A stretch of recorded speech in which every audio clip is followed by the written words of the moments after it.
हम हमारा हक मांगते नहीं किसी से भीख मांगते। आचार्य साहेब पढ़ने दो, देश को आगे बढ़ने दो।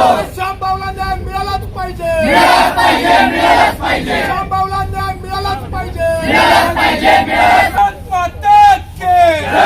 भारत माता की अशा प्रचाराचा करायचं काय? खाली डोकं वर पाय. जय जय जय भारत माता, जय जय जय भारत माता, जय जय जय भारत माता. जय जय जय भारत माता. बोला छात्र शक्ती, राष्ट्र शक्ती, राष्ट्र शक्ती, राष्ट्र शक्ती. Students power, Nation's power, nation's power. Nation's power. अरे जब जब छात्र बोला है, सियासत बोला है. नातेवाईक नाही आला तो आहे घरी त्याचा मॉजबू आहे फक्त घटना कधी गेल्यानंतर मी 2 दिवस मुंबईला होतो. मला पण तिथं बातमी व्हॉट्सअपला आली, मग मला कळलं. मी रात्री आलो आणि इथं सकाळी येऊन बसलो. तर आता या सगळ्यांची मागणी पण होती त्यामध्ये की ते प्रिन्सिपलवरती ताबडतोब कारवाई करा, निलंबित करा वगैरे. आम्ही आजच्या आज त्याला निलंबित करतोय. ते आम्ही आता काही अशी कोणी किती सोन्याचा असेल तर आम्ही त्याला काही करणार नाही, तो विषय येतच नाही. कारण हे कॉलेजचा पण इब्रितीचा विषय आणि कॉलेज प्रशासन चालवण्याचा पण विषय आहे. त्याच्यामुळे ती काही आमच्या बाजूने जे आहे आम्ही त्याला कोणाला पाठीशी घालणार नाही. आजच्या आज निलंबन त्याचं झालं आहे असं समजा.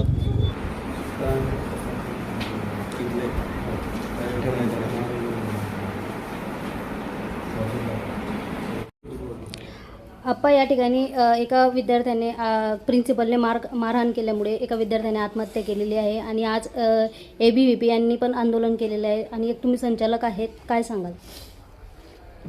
मी या संस्थेचा अध्यक्ष आहे. परवा ही घटना घडली. मी मुंबईला होतो. मला मुंबईला निरोप आला की अशा पद्धतीची घटना आपल्या संस्थेमध्ये घडलेली आहे. मी ताबडतोबीने रात्री आल्याच्या नंतर आज सकाळी संस्थेमध्ये आलो. सकाळपासून या सगळ्या बाबतीमध्ये मी चौकशी करतो आहे आणि आल्याबरोबर मी पहिल्यांदा निर्णय जो घेतला की याच्यामध्ये प्रिन्सिपलची चूक असेल नसेल, चूक तर त्याची दिसतेच आहे आणि म्हणून त्याला ते शासन झालं पाहिजे आणि त्यासाठी आम्ही ताबडतोबीने त्यांना त्याच्या निलंबनाची कारवाई या ठिकाणी केलेली आहे.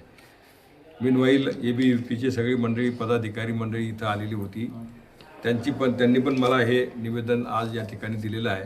त्याच्यात पण त्यांची प्रमुख मागणी ही होती की तुम्ही ताबडतोबीनं प्राचार्याला निलंबित केलं पाहिजे आणि त्या पद्धतीनं आम्ही त्याचं निलंबन केलेलं आहे. इतरही त्यांच्या काही 2-3 मागण्या त्याच्यामध्ये आहेत.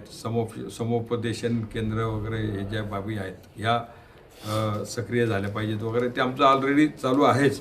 परंतु अजून त्यामध्ये जास्तीची सुधारणा कशी करता येईल तो आम्ही प्रयत्न निश्चितपणाने करू. आमच्या संस्थेमध्ये पहिल्यांदा हा इन्सिडन्स घडलेला आहे आणि असं वाटत होतं की हे सगळं व्यवस्थित चाललेलं आहे आणि याच्या अगोदर एकही विद्यार्थ्यांची तक्रार जी आहे आमच्या मॅनेजमेंटकडे आलेली नव्हती. कुठली सूचना किंवा तक्रार आली असती तर आम्हाला पण त्याच्यामध्ये लक्ष घालता आलं असतं. परंतु प्रिन्सिपल आणि त्यांच्या स्तरावरती हा विषय घडलेला आहे. प्रिन्सिपलने इतकं त्याला मारायची काही आवश्यकता नव्हती. समज द्यायला पाहिजे होती किंवा त्याला पालकांना बोलून घ्यायला पाहिजे होतं वगैरे. पण आता ही जी घटना घडलेली आहे, दुर्दैवाने ही घटना घडलेली आहे आणि तो अतिशय साधारण सामान्य कुटुंबातला विद्यार्थी होता. पालक त्याचे इथं आलेले आहेत.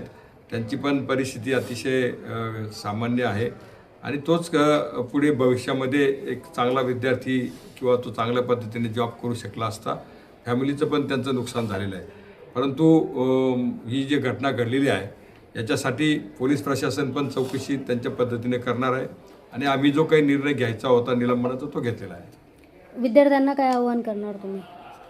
विद्यार्थ्यांना आम्ही आता सर्वच विद्यार्थ्यांना या ठिकाणी असं आवाहन करतो आहे की तुम्हाला प्राध्यापक किंवा प्राचार्याच्या संदर्भामध्ये ज्या काही तक्रारी असतील, तुम्हाला सूचना करायच्या असतील, इथं मी अध्यक्ष म्हणून असतो किंवा प्रफुल्ल इथं खजिनदार म्हणून असतो, विशालदादा या कॅम्पसचा इन्चार्ज म्हणून इथं कामकाज बघत असता. आम्ही सगळी मंडळी इथं रोज एक ना एक कोणीतरी मॅनेजमेंटचे पदाधिकारी इथं उपस्थित असतो.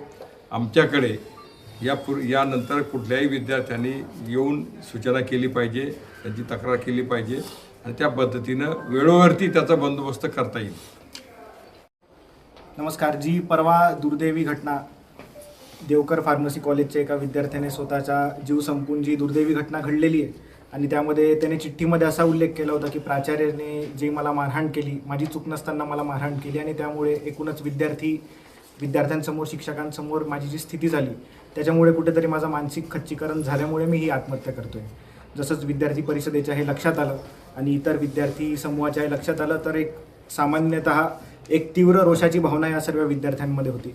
म्हणून आज विद्यार्थी परिषदेने इकडे जे महाविद्यालय प्रशासन आहे, संस्था आहे, त्यांना एक प्रश्न विचारण्यासाठी त्यांची याच्यावर मागणी करण्यासाठी विद्यार्थी परिषदेने इकडे आज विद्यार्थी स्वाभिमान आंदोलन असं केलं होतं. कुठेतरी विद्यार्थ्यांच्या स्वाभिमानाला ठेस पोचते या म्हणून हे आंदोलन करण्यात आलं होतं. यामध्ये आपण प्रमुख 4 मागण्या केल्या होत्या. पहिली अशी होती की जे हे काही प्राचार्यांविरुद्धची तक्रार आहे त्याच्यावर कारवाई होईल, म्हणजे जी काही त्याचं निष्कर्ष निघतील कारवाईचे, पण त्याआधी त्याचं निलंबन झालं पाहिजे आणि जर निलंबन झाल्यावर आणि कारवाई झाल्यावर तो दोषी आढळला तर त्याच्यावर कायदेशीर गुन्हा देखील दाखल झाला पाहिजे आणि त्याच्यावर ॲक्शन घेतली गेली पाहिजे. दुसरं म्हणजे जी इकडे तक्राराची जी यंत्रणा असेल ती अजून बळकट केली पाहिजे. विद्यार्थ्यांना कंप्लेंट जर फाईल करायची असेल तर ती एक चांगले स्मूथ प्रोसेस त्यामध्ये असली पाहिजे अशी विद्यार्थी परिषदेची मागणी होती. तिसरी मागणी होती की इकडेचे समुपदेशन केंद्र, काउन्सिलिंग सेंटरचा अभाव कुठेतरी ह्या परिसरात जाणवतो. जर असेल तर त्याचं सक्षमीकरण केलं पाहिजे अशी विद्यार्थी परिषदेची एक मागणी होती. आणि चौथं म्हणजे एकूणच विद्यार्थ्यांची जी मेंटल हेल्थवर संस्थेने आणि विद्यार्थ्यांनी स्वतः यामध्ये कुठेतरी पुढे येऊन एक सक्रिय भूमिका घेतली पाहिजे. आपला जीव हा फार महत्त्वाचा असतो. अशा कुठल्याही घटनेने किंवा याने खच्चीकरण न होता किंवा आपलं मानसिकरित्या न दुखावता कुठेतरी आपण पण स्ट्रॉंग झालं पाहिजे. म्हणून मेंटल हेल्थ अवेअरनेससाठी विविध उपक्रम या संस्थेमध्ये राबवण्यात यावे, विद्यार्थ्यांनी त्याला चांगलं सहकार्य करावं अशी प्रमुख काही मागण्या मी केल्या होत्या.